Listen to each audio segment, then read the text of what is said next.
but it's also understanding that you have well Yeah, know when you need to ask for help. knowing when you need to ask for help, but also knowing that you have the strength to stand on your own 2 feet. Yeah. Um, because you like how we were talking about earlier, if you don't test your limits, if you don't see what you can do on your own, I'm not going to press nobody else out Yeah. for help. I understand. I've had to come into understanding that help is around me whenever I need it. Mm-hmm. God, friends, everybody it's always around me. I'm surrounded by help and protection, but I haven't been the most receptive to it. And now that's what I'm trying to be. I'm learning how to do that now, is being more vulnerable to. We say I'm gonna keep saying this, bro. Got to surrender to support. Yeah. Yeah. I'm learning that there are people to help. Yeah, like real constructive criticism. Real. Like when it's more on the constructive part than the criticizing part. Cause it's so like, and oh man. Cause some people they just be criticizing, they forget the construction part. They just want to get their stuff off. Yeah, Bro. They ain't really had it nothing was to like say. he was like you was just in the funk. You just had to get it off. And now he's like, oh, I feel a whole lot better. But the dude you just told that to, he's sitting there like, dang, like that's how it is. You see how you just got something off. That's how energy moves. You literally just move your energy, your negative right to them. Yeah, don't. What you just did. If it's not constructive, keep your criticisms to yourself. Yeah, but actually, I want to go back off. He said some real deep thing when he's like going to your limit. See, I've been reading this book called The Way to Superior Man. Like, if you a man or a woman, you should like check it out. It's a good read for real. And like, I know one point in the book it's talking about to know like your edge, like your limit, and just go just beyond that so you can stay growing. Cause like a tree or a plant or like any type of flower, like when they grow, they always grow just a little bit above to what they was before. Like you give them some water, they probably be a little bit smaller. By 2 weeks or a month go by, it's like dang, like this one. You don't need to see the plants. Shot up. Plants right Yeah. But I was looking at the plants while I was saying it, but like they shoot up, and it's like basically how you like your little brother or little cousin, like they grow ever so slightly.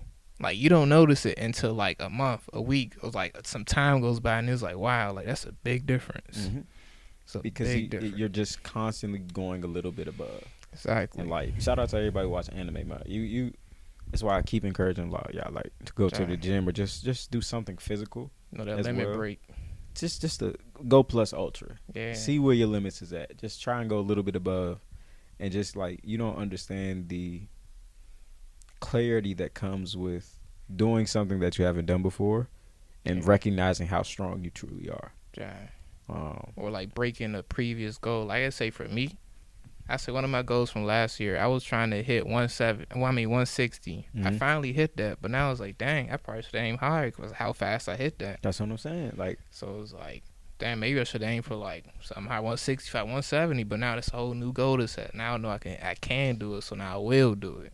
And along the way to becoming 160, you've learned how to eat and work out. Yeah. So you know how your body reacts to taking on more food and taking on more weight and getting stronger and stuff like that. So now that you've hit 160, you know how to go to 170 smarter. Yeah. You know what I'm saying? So it's all about learning along the way.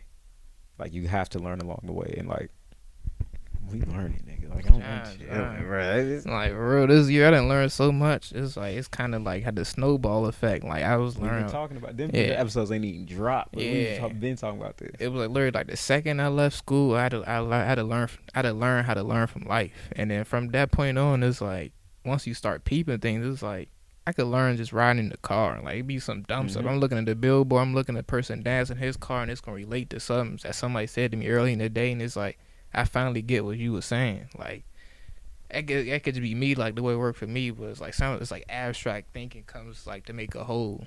Yeah, you are just even that bird flying. It ain't no bird in my house right now, but you understand that. You get the concept. That bird flying that you just saw could have been that missing piece that you needed to figure out that problem you was trying to solve at work. Yeah. Or it makes sense now why that person did you how they did you, because you understand it. Sometimes that's just how stuff be. You never know where inspiration will come from. But you do have to have an open mind to things. You don't have to have a fully open mind. You do need discernment. You got to know right from wrong. Don't do things that are going to harm you. Yeah, so if you know it's wrong, you just already shouldn't be doing it realistically. You say that, but some people don't know. It's not common knowledge. Is not common. Yeah, common sense ain't common. It could be more common if, like, you know, just be more open. Hey, that's why we doing this, because common sense ain't common, bro. If Trust your gut. I mean, it is actually very true. Cause like something you do got come to a question like you thought it was a good idea. You talk to me like, oh no, like you was gonna do that. That's another beautiful thing about being vulnerable, Vaughn. Yeah. I have learned personally that when I just express the things that I'm about to say to people in general, just like to other people, if I say it out loud first and other people hear, I'd be like, hey, bro, before I text this girl, this is real life. Should I say this? You see why you laughing? Because I'm not the best with them. So it's like, This dude hey, do bro. not got the way of words with the woman for his life. I can talk about life, but I can't talk to them. So I'll be like, hey, bro. And these are things I used to just keep to myself, and my friends would see the end results and be like, bro, what happened? So now, before we get to that, I show them and I tell them the things that I am open to saying and speaking about, and they're like, no. Yeah. But I would have never come to that conclusion unless I was comfortable enough to express how I was thinking with the people around me and the situations that I was going through and how I was feeling about those situations, to be like, hey, bro, I don't really care. So before I say this to this girl, is this something that you say? You be like, no, sir, it's not. So I'm learning. Okay, so I got a question. So do you think there's anything like out there, like societal culture, that like makes it hard for like other people to be like, I guess, transparent or vulnerable out there? Like, do you think it's holding them back? Yes. Like, Yes, 100%. So first and foremost, we are young black men. mm-hmm. We are not supposed to be talking about anything related to your feelings. Nah, for real. Everything. Everybody told you, "Bro, be tough. No show no weakness. You ain't hurt. You break your finger. You better not cry." But I feel like that doing stuff like this, and like that's the whole thing, bro. Like, you can't look at us and say that we're not two masculine men. Yeah, for sure. We're doing something that is not traditionally masculine, but we're being open and honest. Speaking, Still got expressing. my machismo, homie. Yeah, you can't step to me, but it's like you wouldn't, bro. It's just saying that like this is a side of vulnerability that people don't see that is appreciated, and they don't want this, since this is not heavily portrayed in media. Yeah, black men aren't seen as intellectual. We're intellectuals. Yeah. We some thinkers. Intellectuals, philosophers, we everything. Engineers, bro. Come on. All of that. Realistically, black men, we kind of did everything. I don't want to be with them people, black women. We black had to people, come here from black somewhere. people. Period. Shoot. Shout out to everybody with melanin. These amounts. Let me get that straight. But yeah, man. Do I feel like it makes it easy for us being? No, it's not easy because we have to be tough. You're not supposed to cry. Ain't nobody on here crying, but I'm going to express how I feel now. Yeah. Because I was told growing up, it didn't really matter, or like, well, you're not supposed to be crying and stuff like that.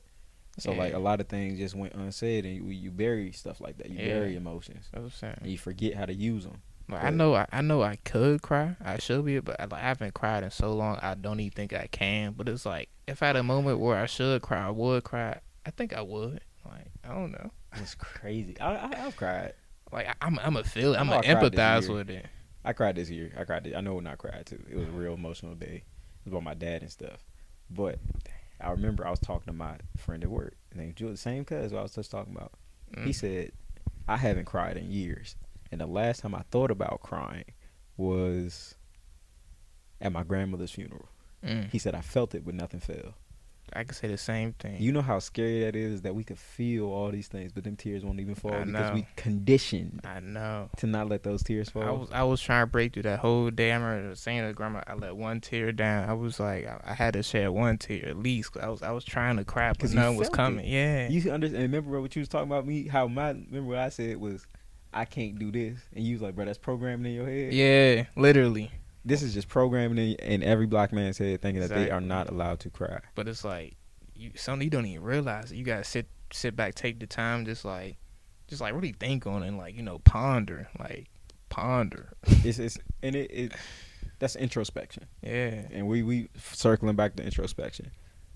You have to be able to look inside of yourself and ask yourself the tough questions. Yeah, because nobody really gonna give you the answer but yourself, for real. For real. If you're not going within, you're literally going without. Yeah, like you have to go within yourself to know what question to ask somebody to give you the help you need. Yeah, what are you asking God? Yeah, that's what you asking God. Yeah. You're gonna sit there like you have to go through things. You have to know that this is not right for me. So why is this like this, or how can I get out of this? That's folks don't. Yeah. If you're not religious, one thing to help you is to realize that God is in everybody. Yeah, Just you ain't thinking got to be religious. God's in the trees, in the plants. I know, man, I sound like one of them high hippies, but like when you think deep down about it, a plant is alive, trees alive, anything that's living. It's a good bit of plants. Like that's what he keep looking at. Yeah, and like shoot, anything that's dead, it came from living things essentially. No, for real, something had to be created. Exactly. And when you understand that it's God and everything. Something we all come from a creator. Exactly. The fact of elements. Nah, now you just saying words. You sound like one of them niggas. I know, but I'm just saying. You think about elements, but everything, every living thing has carbon. See, okay. That's one thing. That's what I'm thinking about. He about to break down this Negro science real quick. It's not a Negro science. It's a real thing, though. It's real. Anything that living has carbon. So you think about it. What's that? Melanin. that's a form of carbon, right? Inside the body. It's just when you think about it. Every single plants got melanin. It's chlorophyll. Yeah, that's what I'm saying. Living, bro. Anything with color. That's what I'm saying. It got the God in it. You just gotta realize that. And that help you one step closer. Even though you can't grasp it now, you may grasp it later. Go to church. Talk to somebody. Hey, ask about it. That's the visionary, bro. But yeah. So we was talking about. So I'm gonna ask you that question too. Do you feel like it's been tough for you to be vulnerable in society? I feel like kinda. I would say. But I kind of choose to not be vulnerable. Yeah, I say for me, I do be wrong, but it's like I can't let nobody say nothing over me or whatever. So like I'm gonna do what I'm gonna do regardless. So that's my way of being wrong. Like, cause I'm gonna just do me. Like I'm gonna come down any place I'm gonna get comfortable. That's not really answering this question, but I feel like that's what I would equate it to. Like, so I'm being open enough to get comfortable, to like get in my own shell, get in my own environment, to like fill myself out. I guess that's probably what I equate to being vulnerable. That's probably what that is. Can you describe the last time you were vulnerable? Last time I wouldn't say that's like all the time, because I don't be faking. I don't be hiding behind covers. Like, I just be real with myself and be real with other people. That's why I probably don't talk to too many people, because like you getting the real me. Like, this energy not for everybody. Nah. That's what, no, for real. Like, seriously. And I wish more people understood that. But I don't. Last time I was vulnerable, I feel like I'm vulnerable all the time because I'm a very open, not open, I'm very expressive. Yeah. So if you don't, I'm not going to let you know everything, but you are going to know some of the things that are affecting me and making me feel some type of way, you know? That too. Plus, if you ask me a question about myself, I give you an answer. Oh, yeah, I'll give you an answer. Will it be the first answer? Yeah. Will it be the most correct and will it be the most truthful answer? That's what I'm saying. Like, the world may never know. Exactly. But yes, it is. You definitely going to get an answer out of me. But the last time I was vulnerable, I was talking to this young lady, and I've just been. This is kind of like, bro, it's such a slippery slope, too. Such a slippery slope. Because you could tell a girl that you like her, which is what you should do. You know, because you want to, if you have a feeling, bro, you're supposed to get the feeling off your chest, right? Yeah. Yeah. But. Yeah. What are you doing? I feel like you might as well do it early, and so save you the time of like waste the God. energy and shooting money. Waste your energy and coin for real. You gotta be vulnerable with the people around you, because if you really feel somebody, bro, this is why last time I was vulnerable. I was really like, I kind of liked her, you know what I'm saying? But I was just honest, because usually you could talk to a girl for a long time and never even say those words. You feel me? But nah, I have no reason to lie. You either rock with me or you don't. Type. You feel me? That's my. I feel that's my motto too. I remember telling them, bro, like, why would I lie to you? It's like everybody be like, nah, that's how I know you're lying. No, and that's the whole thing. But nah, Lil Baby said it best. Emotions come with lies, so I tell the truth all the time. I'm not gonna sit here and lie, because then now you gotta think of more lies to be exactly. That's what I'm saying. That's why I don't lie, because then you gotta know how to keep up with the lie. I'd rather keep up with my truth. So like, you can't catch me or nothing, can't trip me up, because I've been telling the truth the whole time.